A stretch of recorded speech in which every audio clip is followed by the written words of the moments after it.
Party જે જ્ઞાતિગત સમીકરણો છે એ જોઈને તમને પણ ટિકિટ આપે એવી શક્યતાઓ? પરસોત્તમભાઈ સમાજના મોભી છે, વરિષ્ઠ કદાવર નેતા છે, એમાં મારી કોઈ ના નથી. સવાલ એ છે કે પ્રજાને શું જોઈ છે.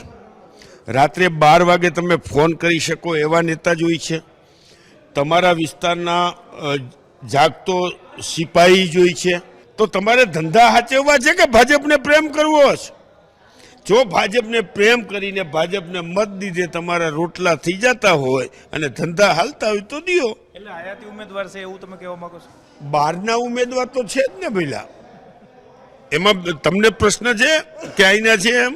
કેન્દ્રીય મંત્રી છે, તમે કઈ રીતના જુઓ છો? એની સામે તમને પાર્ટી ઉતારવાનો લડવાનો મોકો આપે તો લલિત કગથરાનું શું સ્ટેન્ડ? મારું સ્ટેન્ડ તો મેં તમને પહેલા જ કહી દીધું. પાર્ટીનો આદેશ શિરોમાન્ય. ઈ એમ પાર્ટી એમ કે તમે